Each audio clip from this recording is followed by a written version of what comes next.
welcome back to another video. As you can see by the title, I am doing a big chop cons edition for this video. Now that means I'm going to be telling you all my personal cons about, big chopping your hair. It's something that you have to think about. It's something that you have to do it's something that you have to do delicately. It's something that you just don't, go in a spur of the moment and just do unless you're into that. Like, if you're into being adventurous and you want to chop off all your hair, sis, do that. That's fine. But me, it took me some time. As you guys may have seen in my pros video, it did take me some time before I did it, but I did it and I actually loved it. So we're going to get started with the cons of doing the big chop. I have my book here. So number one, it will take a long time for your hair to grow back. This is subjective, meaning everybody's different. Everybody's hair grows at a different rate. Her hair may be at her shoulder in what, 3-4 months. Somebody hair in a year may be at their shoulder in a year. But when I say it takes a long time, I mean that it might take a long time for your hair to grow back, depending on your hair texture, depending on your heritage, depending on who you are. Your hair might just take a while to grow back. But if you're not willing to wait for your hair to grow back, and if you're not willing to hold out on, the unhealthy hair things that people do, like flattening their hair and stuff, then a big chop might not be for you, because you literally shouldn't put heat on your hair if you just started the big chop. Like, that's the whole point of growing your natural hair out, making it healthy and things like that. So yeah, I suggest, if you're not a patient person, to wait for certain things like your hair, I suggest you don't do the big chop. So that's a con. Your hair is short for a very long time, but eventually you're gonna like it once it grows out, even if it takes a while. If you're patient enough, then you can decide whether you want a big chop or not. But if you're not patient and you know the type of person you are, you like being in your hair, you like touching it and manipulating it a lot, I wouldn't suggest a big chop for you. Number two is going through your natural hair and not using heat, or less heat, or having chemicals in your hair. So if you're a person who gets your hair relaxed, I don't know how it works, every 2 months, every 3 months, whatever, and it's going to be hard for you still not to do it because maybe you might not like your big chop. But if you decide to change that and go back to chemical relaxers and go back to flattening your hair, that's fine too. But if you are going to be on this journey of not relaxing your hair, not putting much heat in your hair, I would suggest make sure you're strong enough to deal with that, because my hair is curly, my hair is thick, it's like a little afro under this thing. Like, my fiance likes to do this in my head and I'm like stop. Like, it's just, I don't know, it's weird because my hair is a different texture than it was when I used to flatten and straighten my hair. So I literally have like a mini afro under my scarf. So just to let you guys know, it's different, you know what I mean? So make sure that you're ready to deal if your hair is more coarse, if your family heritage hair is thick and long and you don't know how to deal with that. Make sure you do your research before you big chop your hair. You don't want to go big chopping and then you don't know what to do with it, okay? So make sure you do that. Number three is the awkward length. So I actually found this out from watching a bunch of other YouTubers who have big chopped their hair, and I still decided to do the big chop because the pros outweighed the cons. But this awkward length isn't a joke. My hair is growing so much that it's just weird. Like, my head is weirdly shaped, right?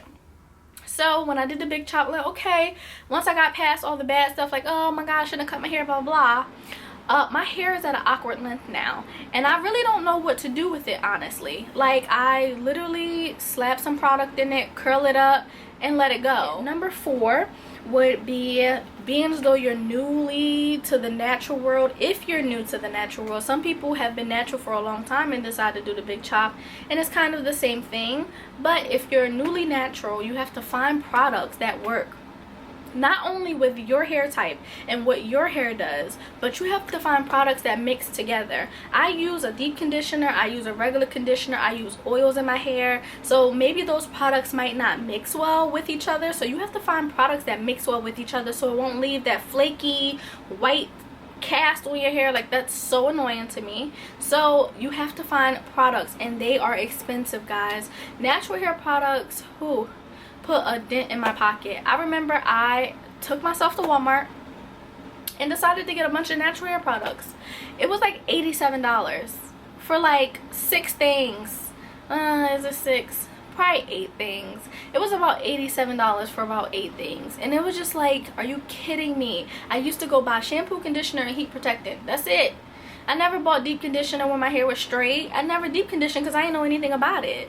But now that I know about deep conditioners and how many there are and all these oils and serums, and you don't need all of that stuff, but when you get into the natural world, you're gonna want those things because it's better for your hair sometimes. Number 5, as I said, number 5, it's expensive. It literally costs a lot of money. You can literally spend like $120 easy on natural hair products. I literally went into Marshall's, right? I'm going home decor shopping for the fall. I come out with 3 hair products. I didn't plan on it, but when you see them, you want them because you know you need them later on, but you didn't want them there. And like, it's just, you're gonna buy natural hair products every single time you go somewhere because you know you're natural, you know you're gonna need a deep conditioner, and you know you're gonna need a lot of it because as natural people, we don't use as much shampoo. We use a lot of conditioner to, you know, condition our hair, make it softer, add moisture, things like that. So the shampoo isn't the problem. It's the other stuff that we gotta worry about. The hair mask, and these brands are so expensive sometimes, but it is what it is. Like, you have to do it. So that's another con of doing the big chop. You have to find all these products, and it's expensive to buy sometimes, and you're gonna go through one product just like that. Like, I'm telling you, I use half a jar of Shea Moisture's Black Jamaican Castor Oil mask in one use, sometimes more than half, and it's crazy to me. So I have to constantly buy these products. Number 6 is a con about the big chop, is being insecure about your short hair. So as I mentioned in my pros video, which you guys can go watch, the pros about doing the big chop, inside the cons of doing a big chop, sometimes people are insecure. Sometimes people have an attachment to their hair that they can't let go. So during that phase, you know, of big chopping your hair, you're like, oh, I'm bald headed, I'm not pretty, I don't like it, I'm not confident, and it might do something to you, but you know, that's just a part of doing the big chop. If you are an adult like me, you have had hair since before whatever, since before you can walk, you know what I mean? And as you gotten older, you've learned how to do your hair, you learned how to maintain your hair. You never thought about cutting your hair off as a teenager because that's just not it. You didn't see many of your friends with big chops at 13, you know what I mean? And back then it wasn't a thing for kids.